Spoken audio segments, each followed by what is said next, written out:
Welcome to Often Pacing on Tab Radio Racing and Sport. Tim Walker will be joined by Matt Young and Oliver Cownie as they delve into the form for today's Pinjarra harness meeting, as well as an early look at tomorrow's meeting at Gloucester Park. We are Often Pacing.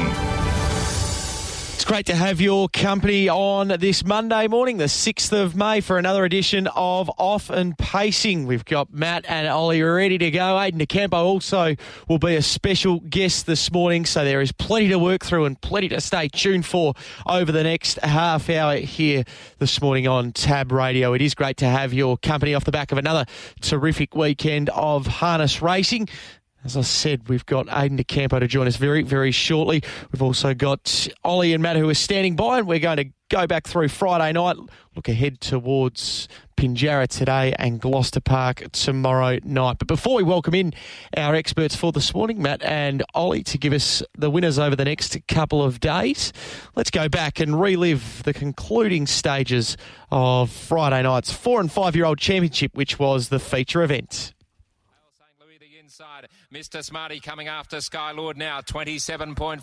Skylord in front. Mr. Smarty's ahead away. McDonald is throwing everything at the favourite, trying to get to Skylord, and they've raced away from on the Black Flash, Al Capone, and then Skylord around the turn on the outside. Mr. Smarty now has raced up and shot past Skylord, and it looked over, sprinted away, and then on the Black Flash, followed by Al Capone, but Mr. Smarty raced away. Al Capone running home strongly. Mr. Smarty in front of Al Capone and Hale St. Louis, and Mr. Smarty does it well. Big win from Al Capone. Hale St. Louis, and fourth in Skylure.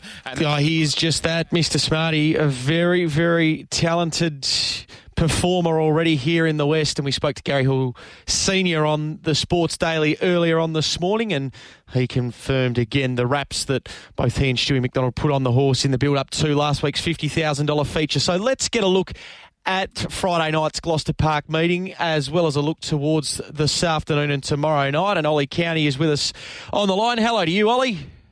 Hi, Tim. How do we find you this morning?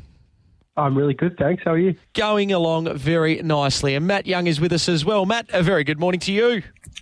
Good morning again, Tim. Ollie, everyone tuned in. Great to have you along with us today as well, Matt. So, gents, let's have a look towards, back at Friday night, and obviously the 4 and 5 year old championship was the feature event.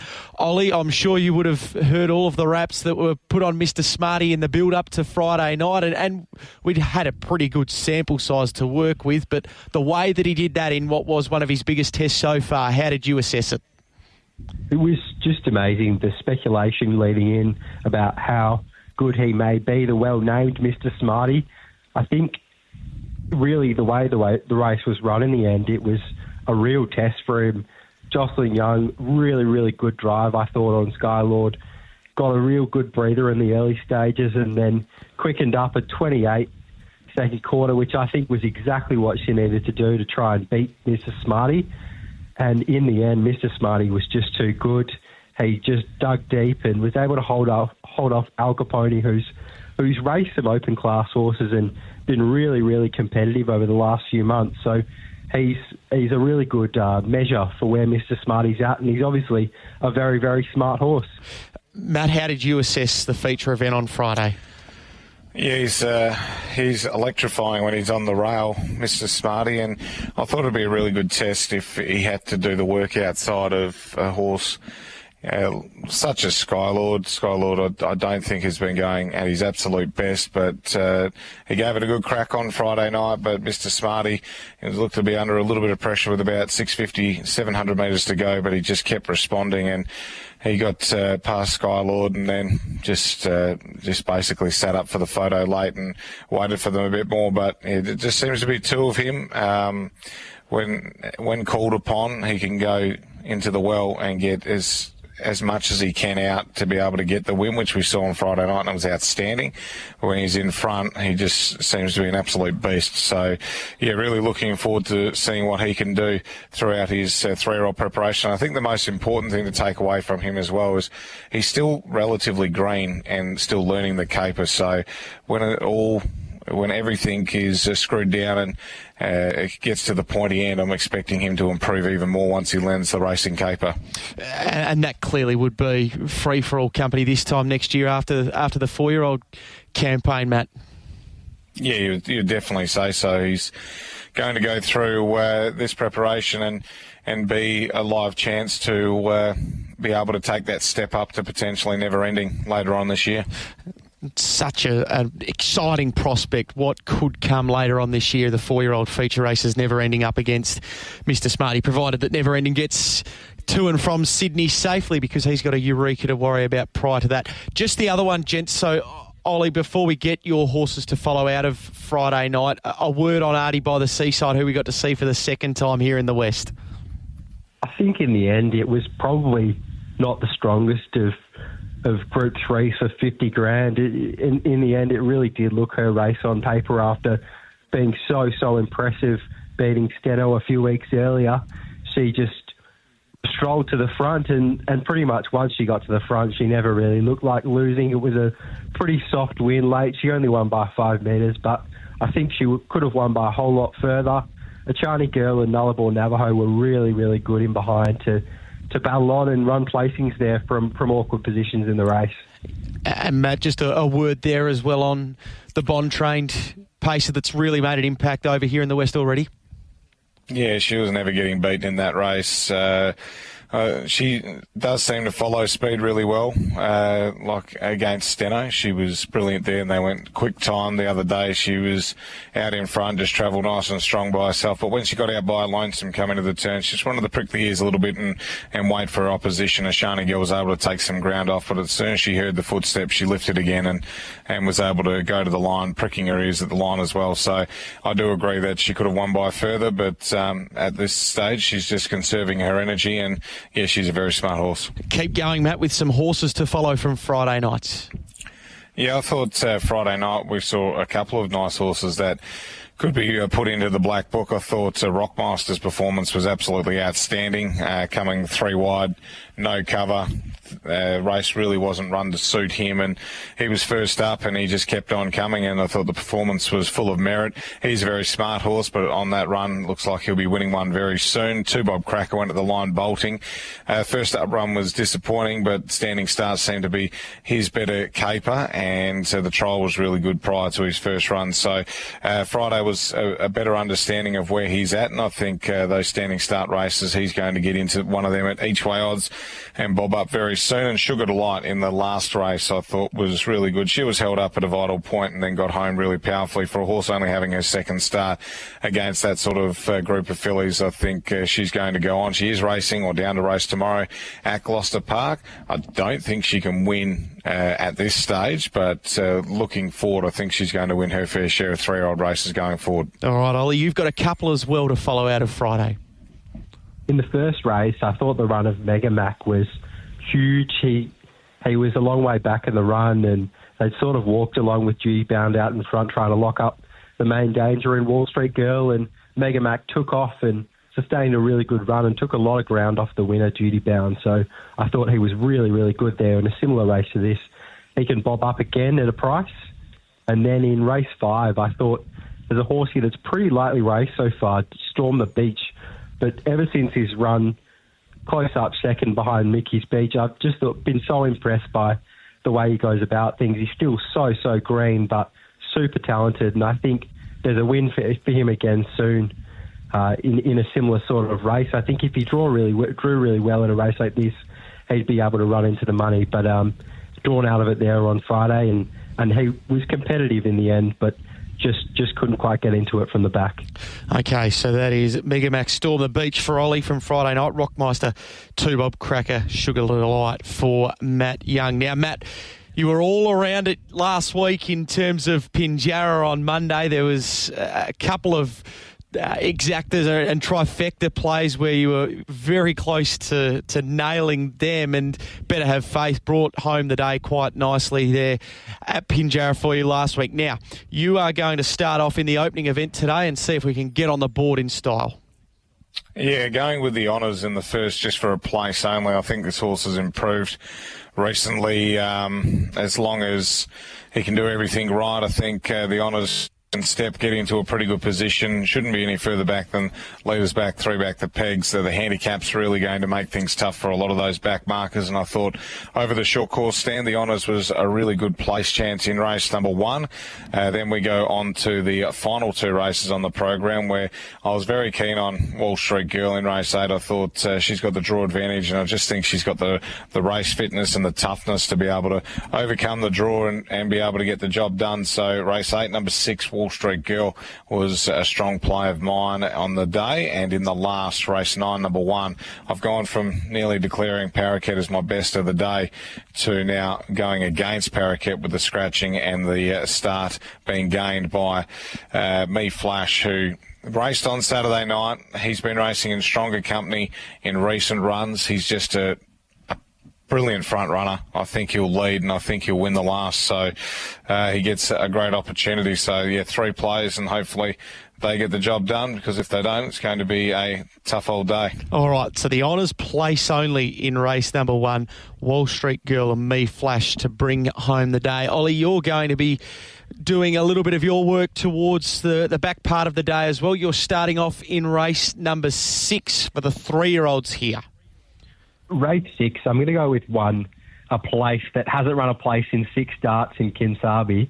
I just think it's shown a really nice turn of foot a few times in its career before peaking on the run late. Similar story last start when running 4th. I looked a certainty to run 3rd there until quite late, but I think Get Your Bets On is actually quite a handy horse, so I don't think that's too much of a knock on Kinsabi. Drops back to the mile here, draws the inside gate. I think it may possibly end up 3 pegs behind Songster and Prince of Pain, but I still think 3 pegs in this race with the really short price favourite out in front could be quite a good position, and it's quite a decent price of play. So I think Kinsabi will run a good race there. And then in race 7, I'm going with the horse that beat Kinsabi home there, and in Get Your Bets On, I thought it was really good last start to run 3rd and picked up really nicely late. Showed some promise early on, this horse, I thought, and then form maybe tapered off a little bit the last couple of runs last time in, and then I just think has a few ways it can win here. It's got quite a nice turn of foot, so I think it could be set up, and it's got some gate speed, so it can push forward at the start, and I think it's a decent price, so I'm happy to be with Get Your Bets On in race 7. And then echoing the thoughts of Matt in race 8, Wall Street Girl just absolutely flying at the moment. A few runs ago was super behind Rattling Lily, who drew worse than on that occasion. I don't think it's going to be able to maintain too much of an advantage early, but neither of them really do have much gate speed, so it may be able to stay in front of Rattling Lily. But either way, I think Wall Street Girl will be really, really hard to beat after being badly held up last start. Okay, so that is Kinsabi is a place only. Get Your Bets On Wall Street Girl in races 7 and 8 respectively for Ollie, and as I said with Matt, the Honours place only, Wall Street Girl, Me Flash to end the day. All right, to Gloucester Park tomorrow night, and again last week, gents, it was all in and around it. Ollie, a couple of seconds. Matt, obviously codename Marcus, was well supported and won accordingly towards the back part of last Tuesday night's Gloucester Park meeting. So, again, we'll start with you here, Matt, and you're going to the opener tomorrow night. Yeah, we're going to bookend the card tomorrow, Tim. So, American Cruise was very much eye-catching. First up, bolting for a run, going to the line. First up win was brilliant. Last preparation, this horse has got the draw advantage, looks to be really well placed, and second up should go about it and get the victory. So I was pretty keen on the chances of American Cruise in race 1, and then we wait. We count our money nice and slowly, and we wait until the last, and Cam's Boulder has got the good draw. Now, notoriously, he's not the best away from the gate, but last start he showed some good speed. Ryan Warwick drove him on that occasion, so I'm expecting Ryan has been able to get a good feel for him off the arm and should be able to send him off the arm again. He looks a likely leader. You just forgive last run, being in the breeze, got a little bit tired late. I'm expecting him to lead, and this doesn't look to be any stronger. I think it's even a touch weaker than the start before, so I thought he'd be able to get the job done in the last. Race 1, American Cruise. Race 9, Cam's Boulder. All right, American Cruise and Cam's Boulder for Matt. Now, Ollie, you're going to the middle part of the program. You're going to start off in race number 4.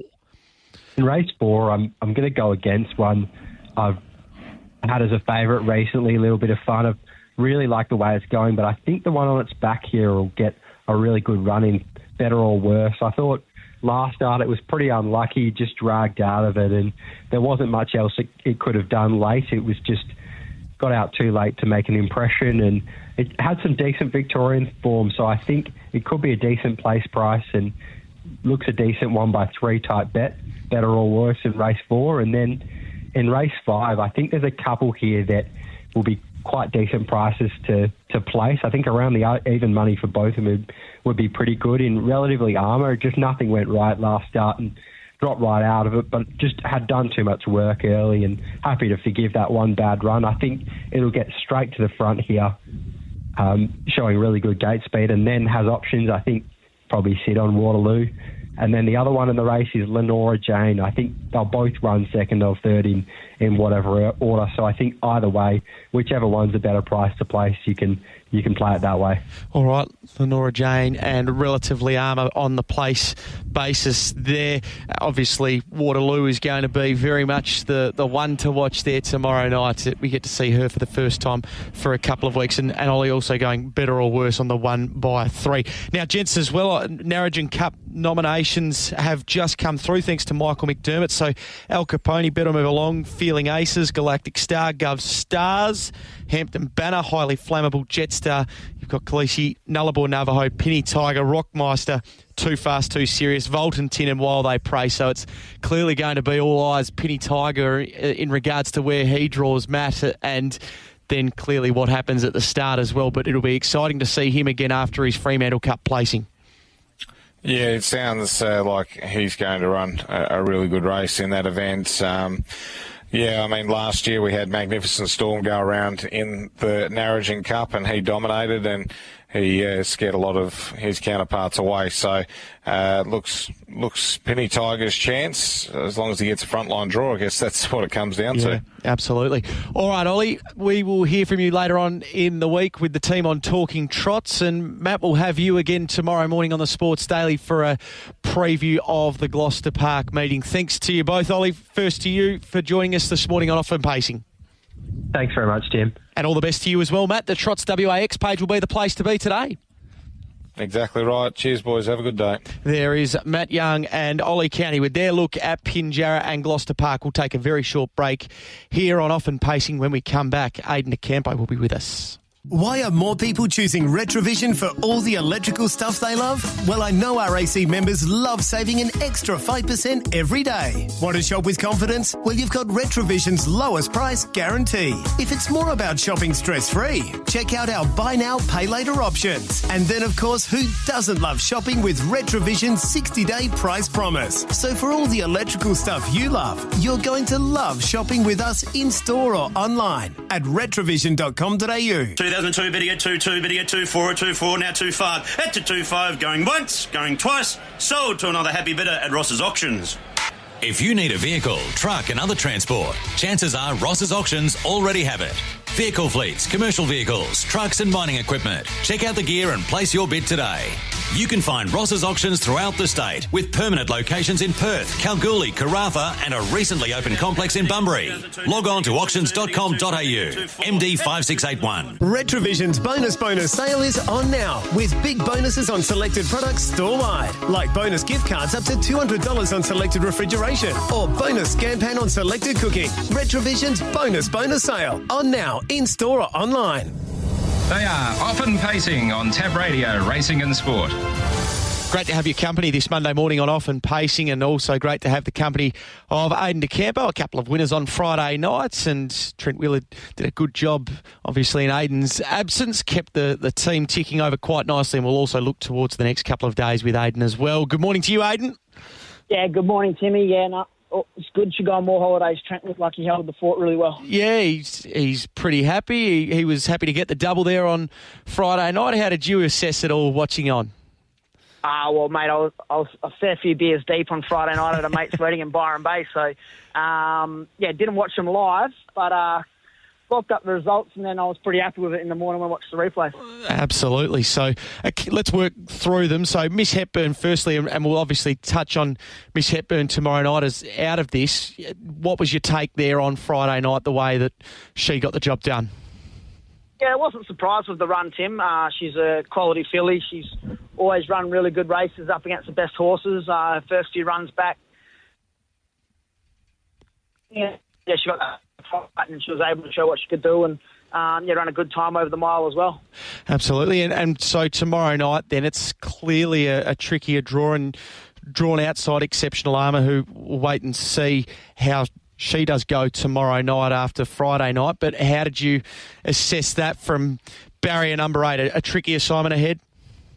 Yeah, I haven't had a great look at it, Tim, but like I said, she's good enough filly. She should have enough class to get her through to the final 10 days later. It's just whether we work forward or whether we go back. We'll just have to drive to the pace of the race. But, she's pulled up really good from Friday night and ate up over the weekend and all that. So can't see why she won't go good tomorrow. How much, clearly, obviously, you'd like to get another win on the board there tomorrow night. But as you said, there is an eye towards Friday week as well. It's such a fine line in how you approach it. It is, Tim. First 5 across the line, I think there's 8 or 9 in it, so you've got to beat a few home. But, I think the versatility of this horse has got a bit of toughness as well as a little bit of high speed. So, we're just got to drive to the pace of the race. These races can be tricky sometimes when everyone's driving to qualify, Yes, absolutely. We'll come back and have a look at the balance of GP tomorrow night in just a moment. But your other winner from Gloucester Park Friday night, of course, Rock and Roll Artist, putting a picket fence together, and the way that Rock and Roll Artist went about that on Friday night, you must have been wrapped. You there, mate? Have we got you there, Aiden? Yeah, sorry, mate. Just might have dropped out. I was just asking about Rock and Roll Artist. Put the picket fence together, and you must be wrapped with the way that Rock and Roll Artist is going about things at the moment. Oh, definitely. Thanks. Had him racing down the Albany season, and he's quite close with Trent, and Trent's quite close with me, and suggested that it would be good once the Albany season finished, to have a crack at town with him. And, he's had the 5 starts for me for the 4 wins in a row now, and, he's got brilliant gate speed, and, what he does at home, he's got a fair bit of bottom to him as well. So, really happy with the way that horse is going. It's going to get harder for him now, but I expect him to continue to earn. He's just got that brilliant gate speed, which always makes it really helpful. Yeah, it'll hold him in good stead, no doubt. Now, let's turn our attention to today. We get to see a 2-year-old for the very first time, and I'm happy to be corrected on the pronunciation here, but I'll have a go. Como El Viento we get to see this one for the first time today. What's the expectations going to the races off the back of a few trials? That pronunciation will do me, Tim. I left school in year 9. I'm no help to you. Are you going there with high hopes? Yeah, high hopes, Tim. I actually don't mind the horse. He's been a bit of a slow burn. He kind of coming up with another one. He was kind of always behind, but over the last 2 or 3 weeks, he's really switched on and gone to the trials, and that he's kind of switched on a little bit more. He's always had really low heart rates and stuff like that, which suggests that he's not giving us 100% just yet, and I still expect him to improve more from this first up run. But good draw today. Felt like he got out good in trials the other day, and we'll press forward, hopefully hold the front and make every post a winner from there. Right, okay. Obviously, we have seen Dylan's filly drawn in barrier number 2. Did you think that she was the big danger? Yeah, definitely. She was good first up and looks to get a good run on our back if that's how the race works out. So, yeah, probably looks to be the main danger. All right. How's She's a Mare tracking ahead of race number 3, the assignment that she's got? Disappointing last start, Tim. I thought she probably had an opportunity to win that race. She did tie up quite bad when we got home and in the days afterwards. So I've been treating her as much as I can for that, and hopefully we've got her back on the right foot today. And the 1100 is going to suit her really well. She's got a heap of gate speed as well. So she burns to the front and she runs up to her true ability. She'll be hard to beat. If she doesn't get to the front and she doesn't run up to her true ability, well, we're in a bit of pain. We're having a chat here to Aiden Campo on Off and Pacing this Monday morning. Now, just to get back to Gloucester Park tomorrow night, so you've got a couple there. Could you give Soho Confidential, Master Leighton, or even Major Carita a winning chance, or is it very much each way chances across the board there? Yeah, probably each way chances. I couldn't tell you how So Confidential go. I don't even think he knows yet. He just rocks up and does what he wants anyway. Major Carita's racing well, but another tricky draw and tricky race. And Master Leighton's probably a touch of a class dropper. He's been racing Friday nights back to Tuesday, but the draw makes it hard for him, you would have thought. All right, now just an update on a couple of the exciting 3-year-olds, Grievous and also Menemsha. How are they tracking along? Yeah, both in the paddock at the moment, Tim. Menemsha had those 4 starts, wasn't able to win one, but put a few really good runs in, but just wasn't 100% happy with him this whole preparation. I've kind of been patching a few things up with him, and it just wasn't 100% with him, every time he went around. So just thought we'd freshen him up now, give him a good 6 to 8 weeks off, and then bring him back for those bigger races later in the year. And Grievous is a bit the same, mate. He done a good job this time in as well, and after his last run, he's gone out for a bit of a break as well. So, both in the paddock at the moment. All right, hopefully see them back fit and firing for the Derby and a couple of other feature races later on this year. Aiden, thanks for your time this morning. Good luck over the next 24 hours. Hopefully can be a few more winners, and you've got a lot to live up to after the job that Trent did on Friday night. No worries, Timmy. Appreciate it. There is Aiden Campo with us, rounding out off and pacing for this Monday morning. All the very best over the next couple of days. Hopefully we've been able to help you find a few winners. Of course, just a quick recap on today at Pinjarra. So Ollie with Kinsabi, the place only in race 6. He's also with Get Your Bets On and Wall Street Girl in race 7 and 8. The honours place only for Matt in race 1 today. He's with Wall Street Girl, Me Flash in race 8 and 9 respectively. For Matt tomorrow night at Gloucester Park, American Cruise and Cam's Boulder, the bookends of the meeting. And Ollie, better or worse, 1x3 basis in race 4. Relatively Armour, Lenora Jane to place in race 5. I'm going to leave you in the very capable hands of Leah Ernest for race day. Look forward to your company, firstly on the Sports Daily tomorrow morning from 5:30 with Digby Beecham, and then I'll be back as well next Monday morning for another edition of Off and Pacing. Have a wonderful day.